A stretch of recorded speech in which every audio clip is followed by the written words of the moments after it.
신실한 하나님의 종들의 설교, 강단의 거성. 우리의 믿음을 방해하는 것은 결코 큰 것이 아닙니다. 주의하십시오. 모든 것은 작은 것에서 시작합니다. 이 시간 성경침례교회 박승용 목사가 전합니다. 포도 넝쿨을 망치는 여우들 이란 말씀을 솔로몬의 노래 2장 14절에서 15절 본문으로 함께합니다.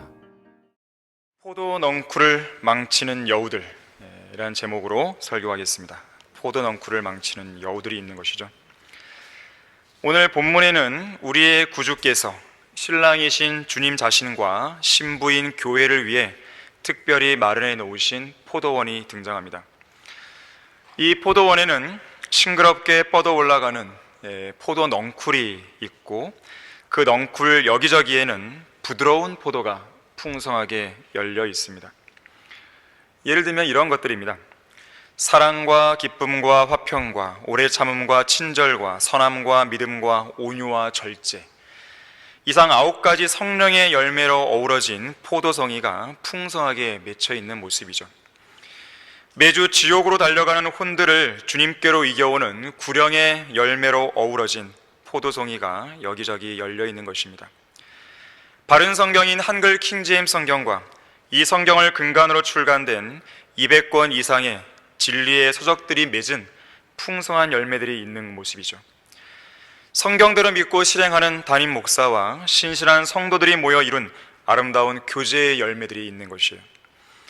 하나님께서 우리 교회에 위탁하신 소중한 사역들이 가져온 열매들, 진지하게 무릎 꿇는 용사들의 기도 응답들, 신실하게 헌신적으로 섬기는 소중한 손길들이 이룬 열매들, 성경을 올바르게 공부하고 성장하며 성경대로 믿고 섬길 수 있는 아름다운 교회의 장소, 이보다 더 완벽하게 조성된 환경은 동서고금을 막론하고 찾아볼 수 없을 것입니다. 우리를 위해서 포도원의 울타리를 두르시고 돌을 주워내시고 망대를 세우시고 포도즙 틀을 만드시고 부드러운 포도를 맺을 수 있는 최상품 포도나무를 심어주신 주님께서는 그야말로 우리에게 장성한 분량으로 자랄 수 있는 최상의 환경을 마련해 주신 것이에요. 바로 그 완벽한 포도원 사이로, 그 완벽한 최상의 환경 사이로 이런 음성이 들려옵니다. 바위 틈과 가파른 산 은밀한 곳에 있는 오 나의 비둘기야, 나로 내 용모를 보게 하고 나로 내 음성을 듣게 하라. 내 음성은 달콤하고 내 용모는 아름다움이라. 자, 이 음성은 사랑의 고백입니다. 신랑이신 예수 그리스도께서 신부인 교회, 우리 모든 그리스도인들을 향해서 속삭이는 사랑의 고백이에요. 우리의 신랑이신 주님께서는 무언가를 보고 싶어 하십니다. 순결한 처녀로서 그분과 정혼한 신부인 그리스도의 몸된 교회의 용모를 무척 보고 싶어 하세요. 신부인 우리 모든 성도의 음성도 무척 듣고 싶어 하십니다. 예를 들면 이런 것이에요. 우리가 갈급한 눈빛으로 하나님의 말씀인 성경을 펼쳐서 읽고 묵상할 때라든지, 주일날 이 설교 강단 앞에 앉아서 진지하고 겸손한 자세로 성령으로 충만한 초롱초롱한 눈빛으로 하나님의 말씀을 받고 있을 때라든지, 그런 우리의 모습을 몹시 보고 싶어 하시는 것입니다. 골방으로 들어가서 간절한 마음으로 우리의 필요를 감사함으로 아릴 때라든지, 수요 기도회로 함께 모여 교회의 필요와 다른 성도들의 간절한 기도 제목들을 놓고 다른 지체들과 합심하여 열렬히 중보 기도할 때라든지, 그런 우리의 음성과 목소리를 몹시 듣고 싶어 하시는 것이에요. 그런 우리의 용모를 보시고 그런 우리의 음성을 들으신 주님께서는 신부인 우리를 향해 이렇게 속삭이십니다. 내 음성은 달콤하고 내 용모는 아름다움이라. 오늘 아침 교회에 나오시기 전에 그런 아름다운 용모를 주님께 보여드리셨습니까? 오늘 아침 다른 어떤 일을 시작하기 전에 가장 먼저 그런 달콤한 음성을 주님의 귀에 들려드리셨습니까? 오늘은 그랬다면 어제는 어땠습니까? 그저께는 어떠셨습니까? 지난 일주일은 어땠습니까? 지난 한 달은 어땠습니까?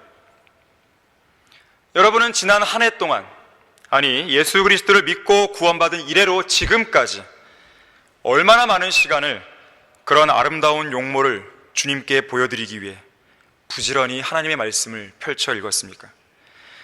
얼마나 많은 시간을 그런 달콤한 음성을 들려드리기 위해 간절히 무릎을 꿇으셨습니까? 과연 십자가의 죽음으로써 그분의 위대한 사랑을 보여주신 주님을 만나 교제하기 위해서 얼마나 많은 시간을 하나님의 말씀인 성경 앞에서 여러분의 용모를 드러냈으며 얼마나 많은 시간을 주님과 대화하며 여러분의 깊은 속마음을 열어드리셨어요. 신랑이신 주님의 사랑을 너무 오랫동안 외면하며 살진 않았습니까? 내 음성은 달콤하고 내 용모는 아름다움이라는 사랑의 고백을 너무나 오랫동안 무시하며 살진 않았습니까?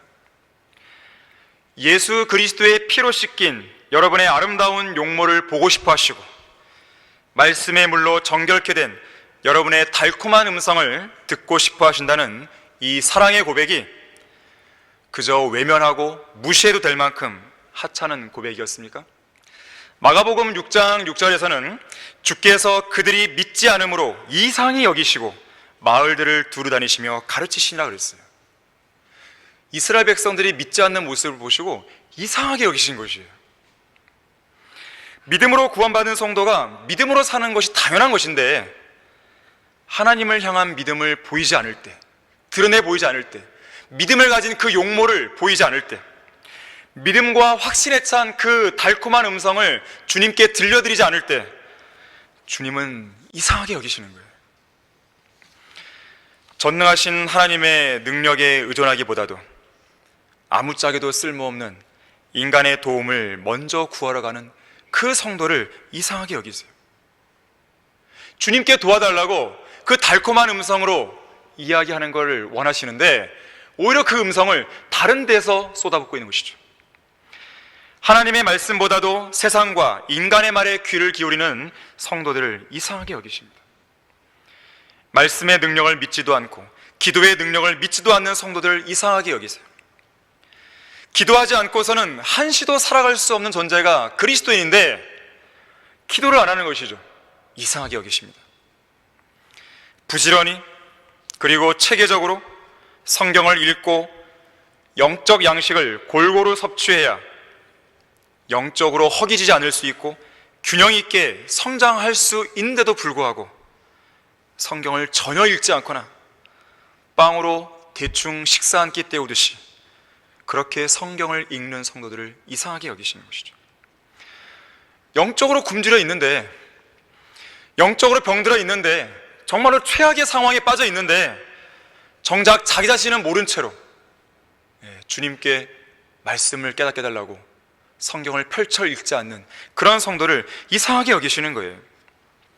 성경을 공부해야 마귀와의 영적 전쟁에서 이길 수 있는데, 실족하지 않을 수 있는데,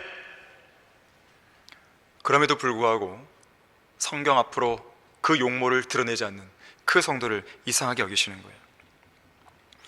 왜 이런 기이한 현실이, 왜 이런 이상한 현실이, 그것도 완벽한 환경으로 조성된 이 포도원에서 일어나고 있는 것인가 하는 것이죠. 본문에 나오는 대로 작은 여우들 때문에 그래요. 포도 넝쿨을 망치기 위해 울타리 밑이나 틈을 몰래 비집고 들어오는 작은 여우들 때문에 그래요. 잘 익은 포도를 훔쳐가기 위해 은밀히 들어오는 간교하고 교활한 작은 여우들 때문입니다. 오늘 본문은 그런 여우들을 잡으라고 말하고 있어요. 여우 사냥을 해야 됩니다. 포도 넝쿨을 망치는 작은 여우들을 잡으라고 성경은 우리에게 명령하고 있습니다. 자, 포도 넝쿨을 망치는 여우들을 잡으라. 첫 번째로 작고 사소한 것 하나가 포도 넝쿨 전체를 망칠 수 있어요. 1%의 잘못이나 1%의 실수가 모든 일을 그르칠 수 있다는 얘기입니다. 육상 경기에서 메달 색깔을 바꾸는 것은 0.01초 차이예요. 무슨 몇십 초 차이가 아닙니다. 수학적인 논리로는 전혀 말이 안 되는 이야기지만 현실 생활에서는 1%의 부족함 때문에 아무것도 아닌 제로가 될 수 있습니다. 그런 사례들이 빈번하게 발생해요. 완전히 쫄딱 망하는 것입니다. 반면에 1%를 온전하게 채움으로써 결정적인 위험이나 실패를 막아서 효과를 극대화시키는 사례들도 많이 있어요. 작은 일이라고 대충 넘어가면 큰 일을 그르치게 됩니다. 작은 일도 신실하게 완벽하게 수행해내는 사람을 보면 왠지 신뢰가 가고 그 실력을 인정하게 됩니다. 자, 그것이 바로 작은 것이 가진 힘이에요. 수많은 배를 타는 그 사람이 바다에서 현재 위치를 파악할 수 있도록 빛을 비춰주는 등대가 있죠. 그런데 이 등대의 불빛을 돌아가게 하는 힘은 작은 톱니바퀴 하나에서 만들어진다 그래요. 작은 것으로부터 위대함이 완성되기도 하고 작은 것으로부터 그 위대함이 무너지기도 합니다. 거대한 댐도 작은 틈에 의해 무너질 수 있고 크고 화려한 유람선도 작은 구멍 하나에 의해서 위기를 맞을 수 있는 거예요. 작다고 해서 그것을 소홀히 하거나 내버려둬서는 안 되는 것입니다. 작은 못을 밟았더니 파상풍에 걸릴 수가 있는 거예요. 모기와 같은 작은 곤충이 황열병이나 말라리아 같은 질병을 퍼뜨릴 수가 있습니다. 중세 암흑 시대에 흑사병을 실제로 퍼뜨린 것은 벼룩과 쥐들이었다 그래요. 포도 넝쿨을 망치는 것은 커다란 짐승들이 아니고 작은 여우들이에요. 야고보서 3장 5절과 6절에서도 이런 작은 것의 위험성에 대해 경고한 적이 있습니다. 바로 혀예요, 혀. 이와 같이 혀도 작은 지체이지만 큰 일들을 자랑하느니라. 보라, 작은 불이 얼마나 큰 것을 태우는가. 혀는 불이요 죄악의 세상이라. 그처럼 혀는 우리 지체들 가운데 있으면서 온몸을 더럽히며 또 일생을 불태우나니 곧 지옥의 불에서 태우느니라. 자, 혀는 한 뼘 크기도 안 되는 작은 지체이지만 그것은 죄악의 세상이라고 불려요. 어마어마한 역할을 하는 것이죠. 또 온몸을 더럽히기까지 합니다. 이 작은 혀가. 심지어 그 혀로 예수 그리스도를 주라고 고백하지 않고 복음을 거부하게 되면 그 일생을 지옥불에서 태우게 되는 것이죠. 작은 혀를 함부로 방치한 결과입니다. 큰 건물을 태우는 것도 커다란 불에서 시작되는 게 아니에요. 처음에는 아주 작은 불씨 안에서 시작되었다가 나중에는 그것이 엄청난 화마가 되어서 건물 전체를 통째로 삼켜버립니다. 잿더미로 만들어버리는 것이죠. 작은 담배 불씨 하나가 커다란 살림을 불바다로 만들 수가 있는 것이죠. 자, 그리스도인의 삶도 마찬가지입니다. 그리스도인의 인생도 마찬가지예요. 한 명의 그리스도인이 실족하는 것은 다른 데 있는 것이 아니에요. 그리스도인으로서 마땅히 해야 될 무언가를 하지 않았기 때문에 실족하는 것입니다. 한 명의 그리스도인이 범죄하고 타락하는 것은 어떤 큰 일을 하지 않았기 때문이 아니에요. 어떤 큰 사역을 하지 않았기 때문이 아닙니다. 무슨 큰 일을 수행하지 않았기 때문이 아니에요. 성도로서 마땅히 해야 될 작은 무언가를 하지 않았기 때문에 그래요. 그 작은 무언가는 매일같이 꾸준히 말씀을 읽는 것일 수도 있습니다. 매일 간절히 기도하는 것일 수도 있어요. 어쩌면 그것은 열정적으로 구령하는 일일 수도 있습니다. 어쩌면 그것은 오늘 본문 말씀대로 주님께 지속적으로 용모를 보여드리고 아름다운 용모를 보여드리고 또 끊임없이 달콤한 음성을 들려드리는 일, 그것을 하지 않았기 때문에 그럴 수도 있는 것이에요. 주님 안에서 헌신하기로 했던 어떤 작은 헌신, 그 하나를 하지 않았기 때문에 영적으로 피폐해진 결과를 초래할 수도 있는 것이에요. 배교라고 하는 것은 사탄에게 단 한 번 잠깐 귀를 내어준 것에서 시작될 수도 있어요. 구원받은 그리스도인이었고 사도 바울의 신실한 동역자였던 데마를 생각해 보십시오. 데마가 바울을 떠나서 세상으로 가버린 것은 어느 날 갑작스럽게 이루어진 그런 결정들이 아니었어요. 데마는 처음에 세상을 조금 맛보았습니다. 세상을 조금 사랑했을 뿐이에요. 그러다가 세상을 조금 더 사랑하게 됩니다. 그리고 조금 더 사랑하게 됩니다. 그리고 세상을 더 깊이 있게 사랑하게 되죠. 결국 하나님을 향한 사랑을 던져버립니다. 그리고 바울을 떠나버린 것이죠. 아브라함의 조카 롯도 마찬가지입니다. 롯이 타락한 과정도 마찬가지예요. 창세기 13장 10절에서는 롯이 눈을 들어 요단의 온 평지를 바라보니 소알에 이르기까지 어느 곳이나 물이 넉넉하더라. 그곳은 주께서 소돔과 고모라를 멸망시키기 전이었으니 주의 동산 같고 이집트 땅과 같더라고 말씀하고 있어요. 자, 롯은 처음에 눈을 들어 소돔을 바라봤을 뿐이에요. 그 이상도 그 이하도 아니었습니다. 결국 롯은 소돔을 선택했고, 소돔을 향해 장막을 쳤고, 소돔에 완전히 정착했고, 심지어 소돔 성문에 앉아있을 만큼 소돔 성읍에서 유명 인사가 되었습니다. 결국 소돔이 하늘에서 비처럼 내리는 불과 유황으로 멸망하는 날, 그는 자기가 쌓은 모든 재산과 사회적인 명성을 다 잃어버렸어요. 그것뿐만이 아닙니다. 결혼한 두 딸과 사위와 아내를 모두 잃어버렸어요. 심지어 자신의 결혼하지 않은 두 딸과 동침하기까지 함으로써 비참한 생으로 인생을 마감하게 됐어요. 육신적인 그리스도인의 강력한 예표입니다. 그리스도인의 성장을 가로막는 것은 결코 커다란 일들이 아닙니다. 작은 일들이에요. 작은 일들이나 사소한 죄들에서 성도들의 믿음은 빗나가기 시작합니다. 아내를 속이고 다른 여자와 간음을 저지르는 엄청난 죄는 작은 곁눈질에서 시작됩니다. 힐끗힐끗 쳐다보는 거죠. 다른 사람의 아내를 쳐다보는 것이죠. 다윗 왕의 범죄를 보세요. 다윗 왕의 범죄는 그가 치열하게 전쟁을 치르는 가운데 저질러진 것이 아니었어요. 자신의 신하들이 한창 전쟁을 하는 동안 다윗은 혼자 예루살렘에 머물러 있었습니다.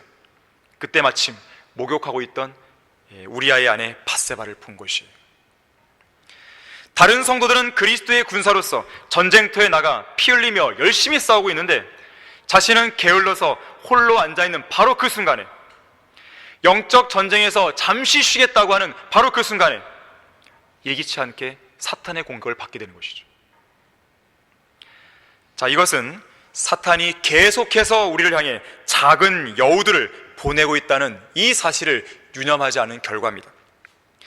주님께서는 아무런 경계심도 없는 그런 성별, 이것도 아니고 저것도 아닌 그런 어설픈 성별을 원하시지 않습니다. 아무리 사소한 것이라도 그것이 하나님의 말씀과 뜻에 어긋나는 것이라면 그러한 것으로부터 성령의 능력으로 완전히 성별하기를 원하시는 거예요. 완전한 거룩함을 추구하기를 원하십니다. 내가 거룩하니 너희도 거룩하라고 하시는 거예요.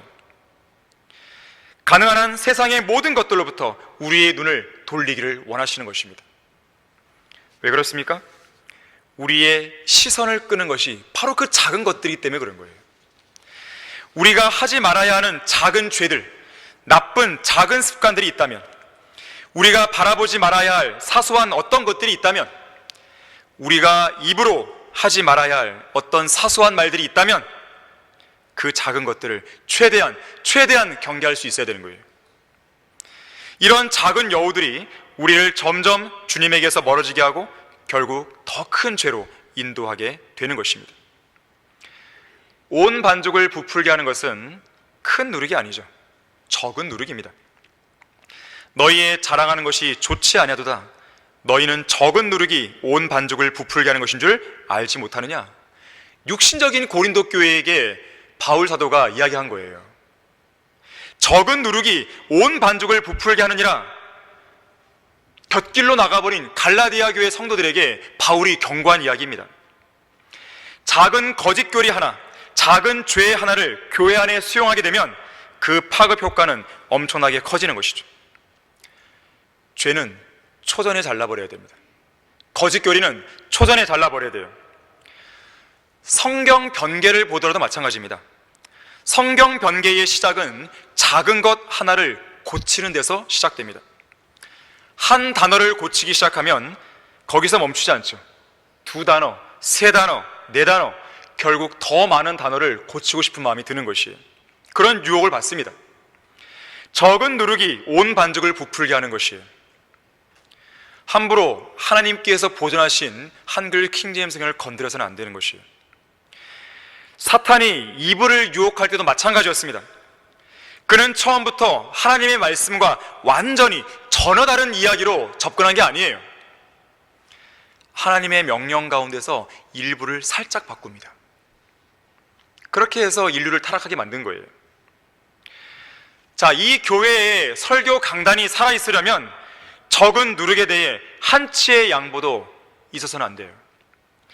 성도들 안에 스며든 적은 누룩을 제거할 수만 있다면 저는 설교하는 저의 어조를 강력한 어조로 바꿀 것입니다.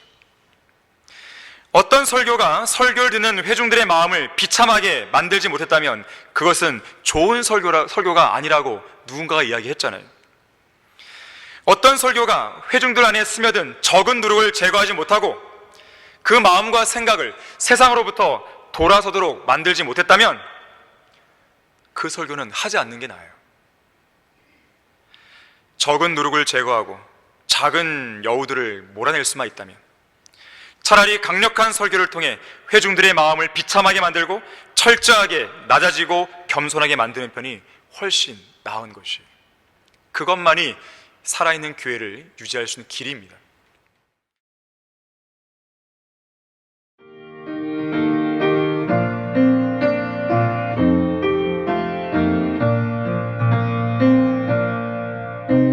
복음과 진리를 전하는 방송 KBS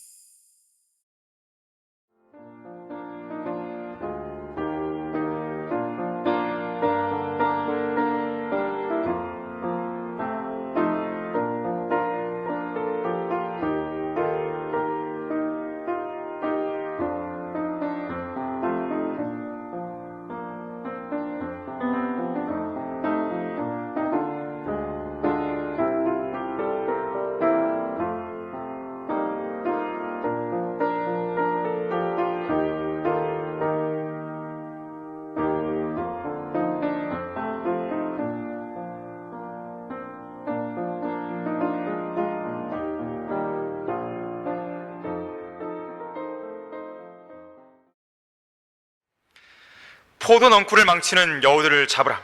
두 번째로 헤롯과 같은 여우들이 포도 넝쿨을 망치는 거예요. 헤롯과 같은 여우들이. 누가복음 13장 32절에서 예수님께서는 헤롯을 가리켜 여우라고 말씀하셨습니다. 포도원을 지켜야 할 성경대로 믿는 그리스도인들은 헤롯 같은 여우들이 되어서는 안 됩니다. 헤롯 같은 여우들이 어떤 사람들입니까? 비겁한 겁쟁이들이에요. 겁쟁이들입니다. 헤롯은 성경의 인물 중에서 겁이 많은 겁쟁이들 중에 한 명입니다. 그는 마땅히 두려워할 대상은 두려워하지 않고 두려워하지 말아야 할 것들에 대해서 두려워했어요. 자, 우리 다 같이 마태복음 14장 한번 찾아보겠습니다. 과연 헤롯이 무엇을 두려워했는지 마태복음 14장 제가 1절부터 12절까지를 한번 읽어볼 텐데요, 여러분들이 한번 가늠해 보시길 바랍니다. 헤롯이 무엇을 두려워했는지, 무엇을 두려워한 겁쟁이였는지를 한번 보시길 바랍니다. 그때 영주 헤롯이 예수의 명성을 듣고 그의 신하들에게 말하기를, 이 사람은 침례인 요한이라. 그가 죽은 자들로부터 살아났으므로 그의 안에서 능력 있는 일들이 나타나는 것이라고 하더라. 헤롯이 그의 아우 빌립의 아내인 헤로디아 때문에 요한을 붙잡아 결박하여 감옥에 가두었으니, 이는 요한이 그에게 말하기를 당신이 그 여자를 취하는 것이 부당하다고 하였습니다. 그리하여 그가 요한을 죽이려 했으나 무리를 두려워하였으니 이는 그들이 요한을 선자로 여겼습니다. 그러나 헤롯의 생일이 되었을 때에 헤로디아의 딸이 그들 앞에서 춤을 추어 헤롯을 기쁘게 한지라. 이로 인하여 그가 맹세로 약속하기를 그녀가 구하는 것은 무엇이나 그녀에게 주겠다고 하니, 그녀가 자기 어미의 지시를 미리 받고 침례인 요한의 머리를 쟁반에 담아 여기서 내게 주소서라고 말하였더라. 왕은 근심하였으나 자기가 맹세한 것과 자기와 함께 앉아 음식을 먹는 사람들 때문에 그녀에게 주라고 명령하였더라. 그가 사람을 보내어 감옥에 있는 요한을 목베어 그의 머리를 쟁반에 담아와서 그 소녀에게 주니 그녀가 그것을 자기 어미에게 가져갔더라. 그 후 요한의 제자들이 가서 그 시체를 가져다가 장사 지내고 예수께 와서 말씀드리니라.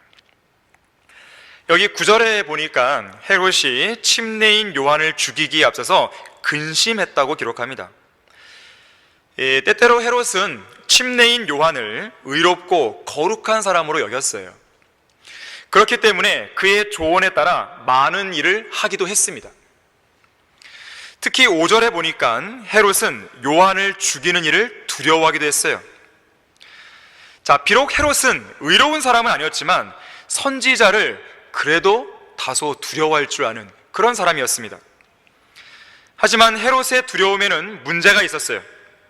그의 두려움은 올바른 두려움이 아닙니다. 왜냐하면 헤롯은 하나님을 두려워한 것이 아니라 자기를 지켜보는 군중들을 두려워했어요. 또한 하나님께서 보내신 선지자보다 사람들을 더 두려워했습니다. 분명히 침례인 요한의 영향을 받아서 그로부터 여러 가지 좋은 조언들을 들었음에도 불구하고 그를 목을 베어 죽일 만큼 하나님이 아닌 다른 세상적인 요소들과 사람들을 더 두려워한 것이에요. 2절에 따르면 사실 헤롯은 그의 양심도 두려워했어요. 그의 양심은 뭐라고 외쳤냐면 침례인 요한을 죽이면 안 된다. 침례인 요한을 죽이면 안 된다. 계속 그의 양심은 외쳤어요. 하지만 헤롯의 양심은 하나님의 말씀인 성경에 근거한 양심이 아니었습니다. 하나님을 두려워할 줄 아는 양심도 아니었습니다. 오직 불에 그슬린 화인 맞은 양심이자 죽어버린 양심이었어요. 결국 그는 자기가 두려워하는 그 양심의 소리를 거절하게 됩니다. 그리고 침례인 요한을 죽이는 어리석음을 범하고 마는 것이죠. 3절에 따르면 3절을 통해서 우리가 추측해 보건대 헤롯은 아내를 두려워했음을 알 수 있어요. 그는 자신이 아내의 머리임을 올바르게 인식하지 못했습니다. 모든 일을 책임감 있게 주도적으로 결정하고 처리함으로써 가정을 성경대로 이끌어가지 못했어요. 그는 아내의 눈치를 보면서 중요한 의사결정을 내려버리는 무책임한 겁쟁이였습니다. 아내의 조언을 들어야 할 때가 있지만 그것은 하나님의 말씀과 일치할 때 그런 것이죠. 하나님의 말씀과 일치하지 않는데도 무턱대고 아내의 눈치를 보면서 쭈뼛쭈뼛 그 조언을 따랐다가는 이브의 말에 경청한 아담이라든지 사라의 말에 경청해서 이집트의 여종 하갈을 아내로 삼았던 아브라함처럼 낭패를 보게 되는 것이에요. 5절에서는요 청중들을 두려워했습니다. 9절에서는 사람들의 비웃음과 조소를 두려워했어요. 자기가 이미 약속한 것을 어기는 걸 두려워했던 것이죠. 사울 왕이 지녔던 문제도 바로 이것입니다. 사울은 아말렉인들과의 전쟁에서 하나님의 도우심으로 완전한 승리를 거뒀어요. 하지만 그가 마땅히 진멸시켰어야 할 아말렉인들과 탈취물을 백성들이 두려워서 완전히 멸하지 못하고 일부를 남겨둡니다. 특히 탈취물을 남겨두죠. 그러면서 사무엘에게는 뭐라고 말합니까? 하나님께 제사 드리기 위해 남겨놓은 겁니다. 변명이죠. 사울은 비겁한 겁쟁이였어요. 사울은 근본적으로 백성들이 두려웠기 때문에 그 탈취물을 남겨놓은 것입니다. 사울이 정말로 하나님을 두려워했다면 백성들의 의사와 관계없이 다 진멸시켰겠죠.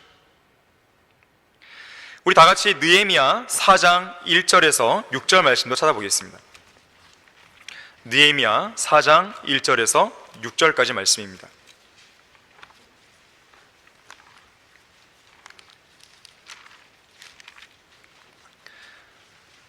그러나 산발랏은 우리가 성벽을 건축한다는 것을 듣자 화를 내고 크게 격분하며 유대인들을 조롱하더라.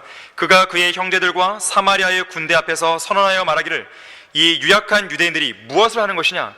그들이 힘을 보강하겠는가? 그들이 제사를 드리려는가? 그들이 하루 만에 끝장을 내려는가? 그들이 불타버린 쓰레기 더미에서 돌들을 일으키려는가? 하더라. 그때 그 곁에 있던 암몬인 토비아가 말하기를 그들이 건축하는 것 위에 여우 한 마리가 올라가도 그들의 돌 성벽을 부숴내리라 하더라. 오 우리 하나님이여 들으소서. 우리가 멸시를 받았으니 그들의 욕을 그들의 머리 위로 돌이키사 그들이 사로잡혀간 땅에서 먹이가 되게 하시고 그들의 죄악을 덮지 마시며 그들의 죄를 주 앞에서 지우지 마소서. 이는 그들이 건축하는 자들 앞에서 주를 경노케 하였음이니이다. 그리하여 우리가 성벽을 건축하여 모든 성벽이 연결되어 그 절반에 이르렀으니 이는 백성에게 일할 의사가 있었음이더라. 자, 1절에서 산발랏은 유대인들이 성벽을 건축한다는 소식을 듣고 화를 내고 크게 격분하면서 유대인들을 조롱하기 시작합니다. 2절을 보니까 이 유약한 유대인들이 뭘 하는 것이냐라고 조롱하는 것이에요. 오늘날의 말로 바꾸어 말하자면 이런 거예요. 이 유약한 그리스도인이 무슨 하나님의 사역을 하겠다고 나서는 거야? 네가 뭔데 뭐라도 하나 제대로 하는 게 있어? 이렇게 비꼬고 조롱하는 것이죠. 과연 이들이 힘을 보강하겠는가? 그런 큰 일을 할 만한 힘과 능력이 있단 말인가? 제사를 드리려는가? 하루 만에 끝장내려는가? 불타버린 쓰레기 더미에서 돌들을 일으켜는가? 그런 사역을 하겠다는 것 자체가 불타버린 쓰레기 더미에서 돌들을 일으키는 것만큼 무모한 거 아니야? 3절에서는 여우 한 마리가 올라가도 그들의 돌 성벽을 부숴내리라고 조롱했던 것이죠. 이 나약해 빠진 그리스도인이 사소한 조롱 한마디에도 상처받고 낙심하며 포기할 거야. 내가 장담컨대. 이런 조롱을 하는 것이에요. 우리를 향한 수많은 조롱과 모욕이 다가오고 있는 것입니다. 성경대로 믿는 교회가 과연 뭔데? 한글 킹제임스 과연 뭔데? 성경을 보존한다는 것이 과연 가능한 일이야? 과연 완벽한 교회가 어디 있어? 저 교회는 완벽한 교회란 무엇인가 책을 썼는데 그게 과연 말이 되는 소리야? 과연 이 땅에서 성경대로 믿는 그런 사역이 가능한 것이야? 도대체 저 사람들은 거리에 나와서 뭘 하는 거야 도대체? 구령한다고? 설교한다고? 맨날 시끄럽게 떠든다고? 저들에게 여우 한 마리만 올라가도 금방 무너질걸? 금방 상처를 받고 넘어질걸? 사소한 감정 하나만 건드려도 저자는 넘어질 거야. 자, 그러한 각종 온갖 모욕과 조롱이 다가오고 있는 것이죠. 사탄의 조롱이나 속삭임, 사탄이 심어주는 무기력, 낙담, 자, 이런 공격에 깨어있지 못하면 우리가 마땅히 해야 할 하나님의 사역은 감당할 수 없게 됩니다. 무너진 성벽도 세워나갈 수 없어요. 맷집을 키우시길 바랍니다. 두드려 맞아도 앞으로 전진할 수 있는 그리스도인이 되어야 되는 거죠. 얼마나 많이 맞았는가, 그게 중요한 게 아니에요. 얼마나 많이 맞든 내가 그걸 맞으면서도 앞으로 전진하는가가 더 중요한 것입니다. 맷집을 길러야 됩니다. 극단적인 사람, 분리주의자, 사랑이 없는 사람, 세상을 소란케 하는 사람 등등, 하나님을 위해 살려고 하면 할수록, 진리를 위해 살려고 하면 할수록, 경건의 능력을 나타내며 살려고 하면 할수록 그러한 조롱과 비난과 비평은 더욱 거세질 것이에요. 그리스도인은 그런 것을 견뎌낼 수 있는 용기가 있어야 됩니다. 느헤미야는 그런 조롱에 대해서 이런 방구에 대꾸도 안 했습니다. 아예 무시해버렸어요. 그리고 하나님께 맡겼습니다. 우리 교회를 향한 비평? 신경 쓰지 마세요. 우리 교회 담임 목사님을 향한 비평? 유튜브에 떠돌아다니는 그런 비평들? 신경 쓰지 마세요. 여러분은 지금 이 교회에서 나타난 열매들을 분명히 보고 계시잖아요. 무엇이 여러분을 흔들 이유가 되겠어요? 다른 사람들이 뭐라고 떠들든지, 이 교회를 나간 사람들이 뭐라고 떠들든지, 그들이 유튜브에서 뭘 만들고, 그들이 나름대로 드리는 예배에서 무슨 설교를 하든지, 그게 여러분에게 무슨 중요하단 말이에요. 그런 것이 과연 여러분을 흔들 만큼 그렇게 여러분의 믿음이 약한 상황입니까? 과연 그런 것에서 무엇이라고 말하는지 귀 기울일 만큼 그렇게 여러분은 믿음이 약한 상황이세요? 그런 한마디에 막 마음이 막 좌지우지 되세요? 그렇게 경고하지 못하십니까? 그렇게 여러분의 포도원은 막 흔들리고 있습니까? 그러면 여러분의 믿음이 잘못된 것이에요. 성경은 주를 두려워하는 것이 지혜의 시작이라고 말합니다. 이것이 바로 우리가 지혜를 얻을 수 있는 최고의 방법입니다. 우리가 용기를 얻을 수 있는 최고의 방법이에요. 여러분이 주님을 두려워하고 있고 이 교회가 주님을 두려워하고 있는데 다른 무언가를 두려워할 이유가 없죠. 염려할 거리가 없죠. 그런 말 한마디에 내가 상처받고 흔들릴 이유가 없죠. 두려워해야 할 대상을 두려워하십시오. 두려워하지 말아야 할 대상에 대해서 귀를 내어줄 필요가 없습니다. 두려워해야 할 때, 두려워해야 할 때와 두려워하지 말아야 할 때를 알게 되면 지혜를 얻을 수 있어요. 두려워해야 할 대상과 두려워하지 말아야 할 대상을 올바르게 분별하면 지혜를 얻을 수 있습니다. 그 사람은 용기를 얻을 수 있어요. 겁쟁이가 안 될 수 있습니다. 우리를 반박하는 그런 자들에게 여러분은 할 말이 없습니까? 막 위축되세요? 염려가 되세요? 어떻게 하지? 노심초사하세요? 아니, 왜 할 말이 없습니까? 이 교회에서 나타난 열매가 그렇게 허접한 열매들입니까? 우리 그리스도인들에게 허락된 유일한 두려움은 하나님에 대한 두려움이에요. 하나님께서 우리에게 주신 것은 두려워하는 영이 아닙니다. 능력, 사랑, 건전한 생각의 영이에요. 여러분이 어떤 그런 말에 휘둘리고 있다면 그 사람은 건전한 생각이 지금 없는 거예요. 경건의 능력이 없는 것입니다. 정말로 진정으로 사랑해야 될 이 교회에 대한 사랑이 없는 거예요. 우리는 그런 공격에도 능히 담대하게 맞설 수 있는 용기 있는 그런 믿음의 사람임을 다시 한번 마음속에 각인해야 됩니다.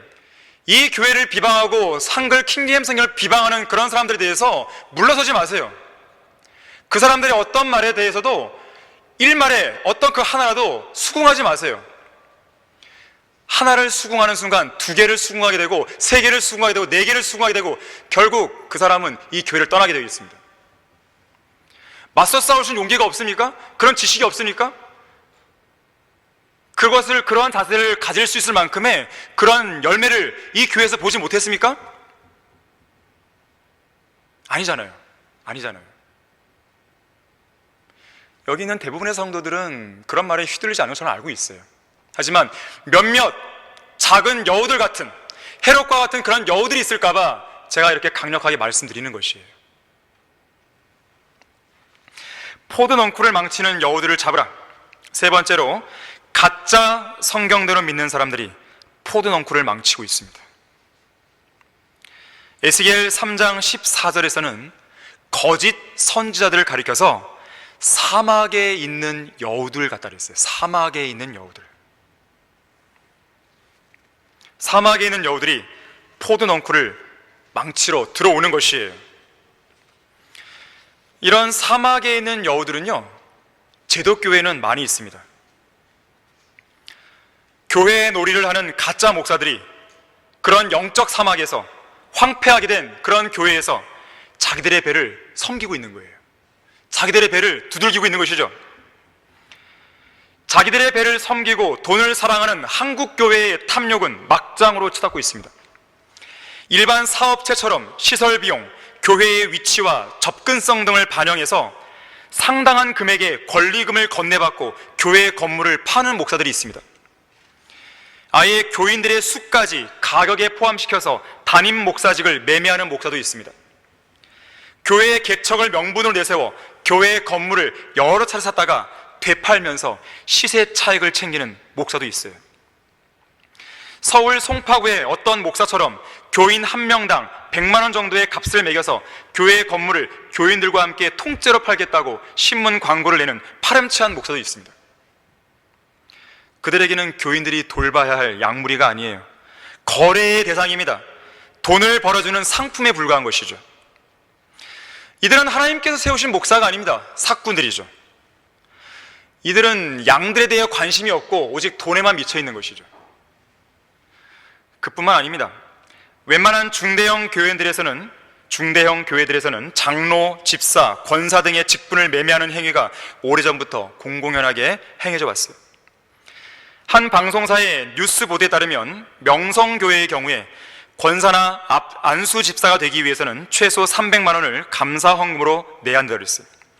장로가 되기 위해서는 최소 3천만 원 이상을 내야 됩니다. 자, 좋게 말해서 감사헌금이지 강매죠, 강매.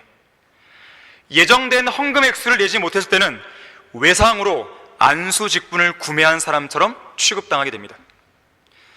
결국 양심의 가책을 느낀 그런 사람들은 신실한 믿음을 인정받기 위해서 나머지 금액을 계좌로 이체한 이후에 안수 관련 담당 목사에게 그 입금증을 제출해서 감사 헌금을 냈다는 확인을 맡게 됩니다. 명성교회를 나온 사람들의 말에 따르면 그런 관행이 30년 넘게 이어졌다고 그래요. 사랑의 교회는 어떨까요? 2018년 10월 31일에 신임 장로 7명, 권사 244명, 안수집사 111명, 총 362명을 임명한 적이 있었습니다. 제가 그 장면을 봤는데 그날 임직 예배에서는 한 신임 장로가 임직자 362명을 대표해서 총 5억 7,540만 원의 임직 헌금을 오정현 목사에게 전달하는 그 광경을 제가 목도했어요. 직분마다 헌금 액수의 차이가 있겠지만 한 사람당 평균 160만 원은 낸 꼴이 되는 것입니다. 돈에 환장한 목사들이 아니고서야 가장 거룩해야 할 교회 안에서 어떻게 직분을 사고 파는 가증한 짓들을 버젓이 자행할 수 있단 말이에요. 과연 그런 자들이 하나님의 부르심을 받은 목사들이며 그런 곳들이 과연 하나님께서 세우신 교회이겠냐 이거예요. 그들은 누구의 후예겠습니까? 마술사 시몬의 후예들이죠. 하나님의 선물을 돈으로 사려 했다가 돈과 함께 멸망 직전까지 갔던 사람이에요.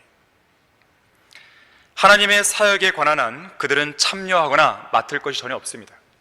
그래서 그들이 세운 교회는 황폐한 사막에 불과해요. 그런 사막에 있는 여우들이에요, 그 목사들은. 베드로는 그런 자들에 대해서 경고하기를 돈과 더불어 망하라 그랬어요. 돈과 더불어 망하라 그랬어요. 그게 베드로가 했던 말이에요.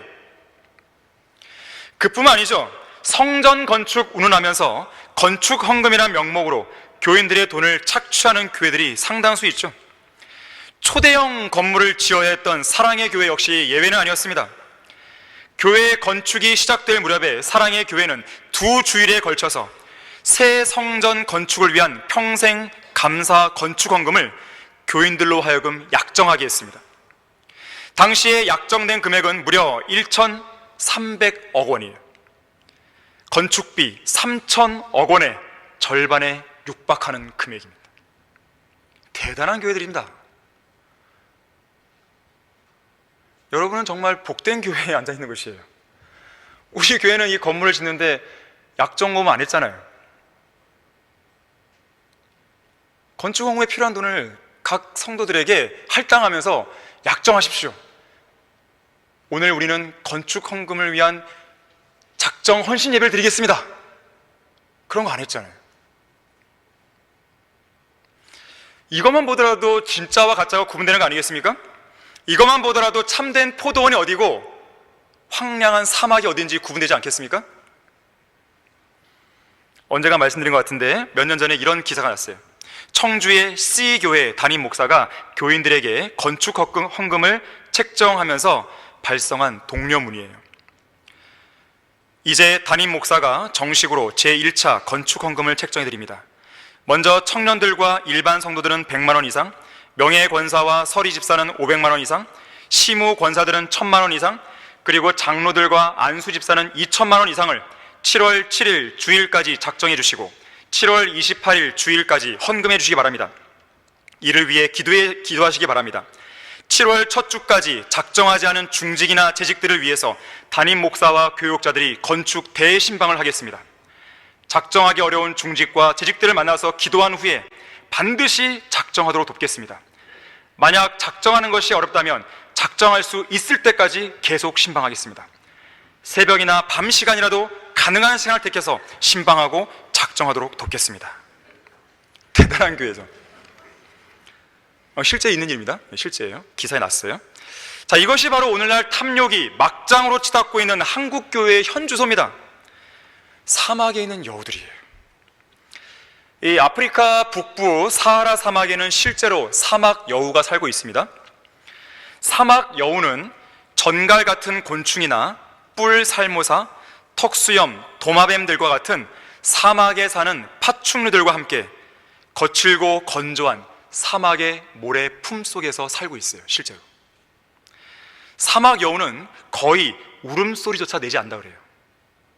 정말로 조용히 사는 동물인데 먹이를 제외한 그 누구라도 멀리서 나타나면 금방 땅속으로 숨어버리는 아주 소심하고 겁 많은 동물입니다. 아까 해롯과 같은 사람이에요. 해롯과 같은 동물이죠.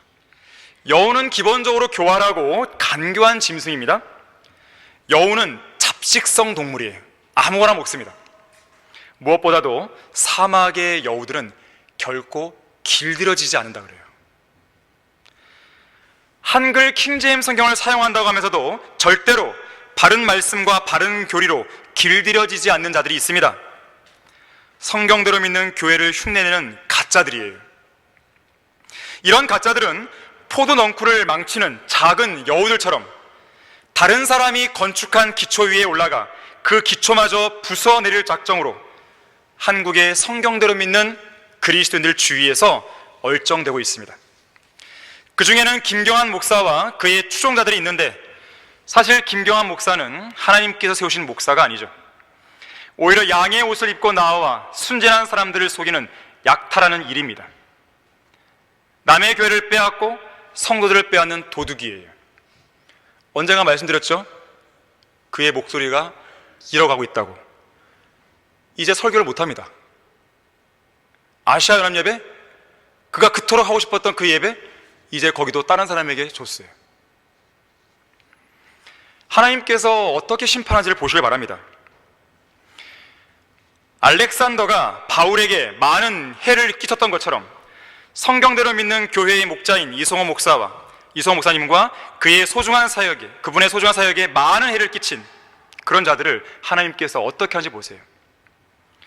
정동수 목사가 킹제임스 흠정력으로 한글 킹제임스 성경을 흉내내며 최종 권위를 혼란스럽게 하고 있듯이 김경환은 성경 침례교를 흉내내면서 올바른 교회를 찾으려는 자들의 마음을 혼란스럽게 하고 있는 것이죠. 한국의 성경대로 믿는 교회를 세우고 성경대로 믿는 성도들이 뿌리 내리게 만들어주신 이송호 목사님은 1983년 미국 캘리포니아주 포모나에 위치한 센트럴 베프티스트 처치에서 정식으로 목사 안수를 받으셨습니다. 그 이후로 하나님의 섭리적인 손길에 붙들려서 미국과 한국에서 여러 사역을 수행하는 가운데 많은 열매를 맺으셨어요. 더 자세한 내용은 이송호 목사님의 자서전을 보시면 됩니다. 그리고 국내에서 한글 킹제임스 성경을 번역하는 일에 매진하셨을 때 그분께 모여든 성경대로 믿는 성도들과 함께 예배를 드리던 중에 교회 회원 전원의 동의로 성경침례교회 담임 목사 되신 것이에요. 이것조차는 알고 있어야죠. 이것 정도는 성경대로 믿는 그리스도인이라고 한다면 이것 정도는 알고 있어야죠. 그래야 남아식 같은 사람들이 이송호 목사님 보고 자칭 목사 되었다 그런 말을 하는 것에 귀를 기울이지 않죠. 아니 왜 그런 동영상을 듣고 흔들리냐 이거예요. 이상한 사람들 아닙니까? 기이한 일이 벌어지고 있는 거죠. 기이한 일이죠. 이것 정도도 모르는 성경대로 믿는 성도면 부끄러움을 아셔야 됩니다. 그러니까 그런 자들의 말에 반박을 못하죠. 패배자가 되어서는 안 됩니다. 지식을 갖춰야 됩니다. 교회의 열매를 보시고 확신을 가셔야 됩니다. 싸우셔야죠. 김경환을 위시해서 하나님의 부르심도 성경적 목사 안수 절차도 모르는 근본 없는 자들이 자칭 목사로서 행사하는 그런 꼴이 실로 가관이죠. 그들은 모세와 아론을 거역한 코라와 같은 사람들입니다. 하나님께서 세우신 성경 침례교회와 담임 목사의 영적 권위에 반역한 자들이죠. 알렉산더처럼 그의 말에 대항하다가 쫓겨난 자들이죠. 이들 중에는 자격도 갖추지 않은 교인들이 안수해서 목사가 된 최성덕이 있어요. 그렇게 할 일이 없나요? 그렇게 목사가 되고 싶었나요? 그리고 그 최성덕의 뒤를 따라서 목사가 된 사람이 남아식입니다. 그러면서 자기가 목사 안수가 된 것에 대해서 자랑을 하는데, 그러면서도 자기가 뭘 잘못했다고 왜 나를 비평하느냐라고 그렇게 얘기하는 거예요.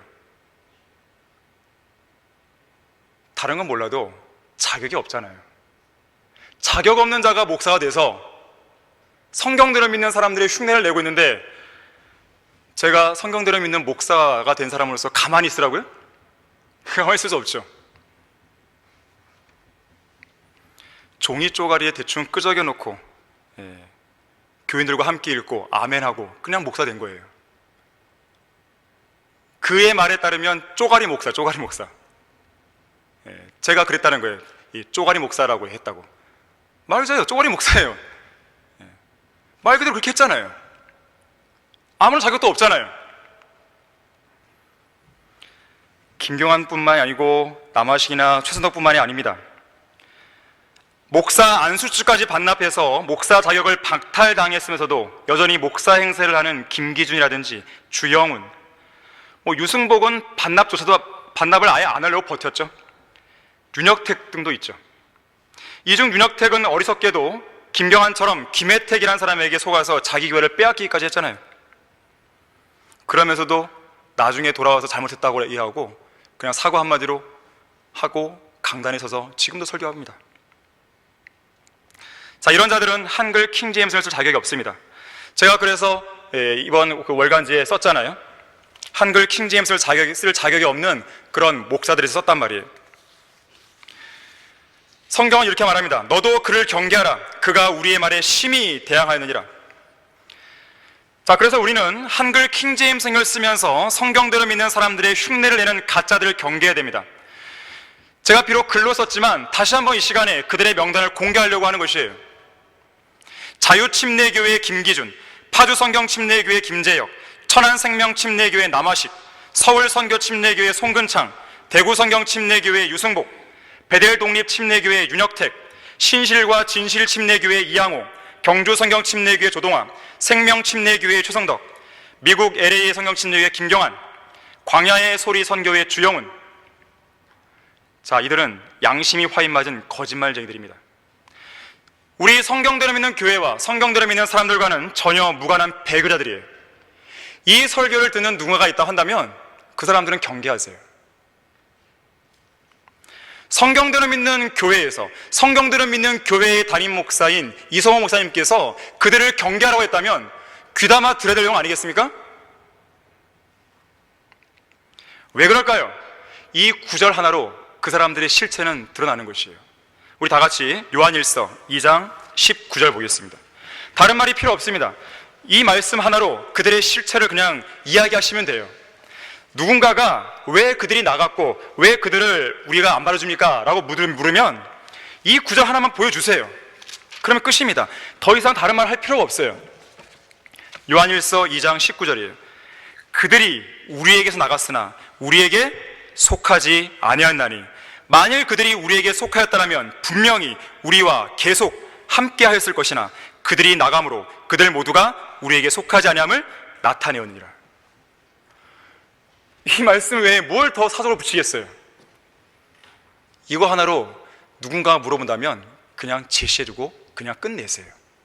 더 궁금한 게 있다면 저한테 물어보라고 얘기하세요. 그럼 되는 것입니다. 결론을 맺겠습니다. 이스라엘의 포도원을 망친 것은 작은 여우들이었어요. 고린도 교회를 육신적인 교회로 만든 것은 적은 누룩에 대한 무감각이었습니다. 그것에 대한 방치였어요. 잘 달려가고 있던 갈라디아 교회들을 중도에 멈추게 한 것도 역시 적은 누룩이었습니다. 믿음의 생활의 모든 문제는 이 작은 것에서 시작돼요. 이스라엘을 배교하게 만든 것도 무엇일까요? 그것은 하나님을 향한 작은 불평에서 시작되었어요. 그들은 광야를 지나오는 동안 단 하루라도 불평을 하지 않은 날이 없었습니다. 다시 이집트로 돌아가겠다고, 이집트의 고기가 그립다고, 그들을 이집트에서 인도해 온 하나님은 어디 계시냐고 하면서 끊임없이 불평했던 것이에요. 옛날 제독교회가 그립다고, 옛날 세상에 살던 시절이 그립다고,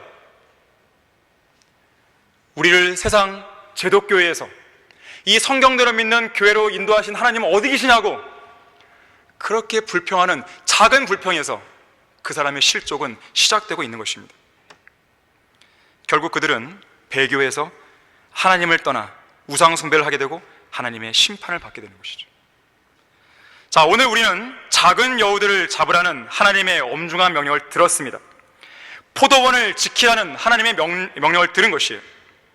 자, 이 시간을 계기로 여러분의 믿음의 생활에 있어서 방치되어 있는 작은 여우들이나 적은 누룩 또는 나쁜 습관은 없는지 철저하게 돌아보고 정리해버리는 그런 시간이 되었으면 합니다.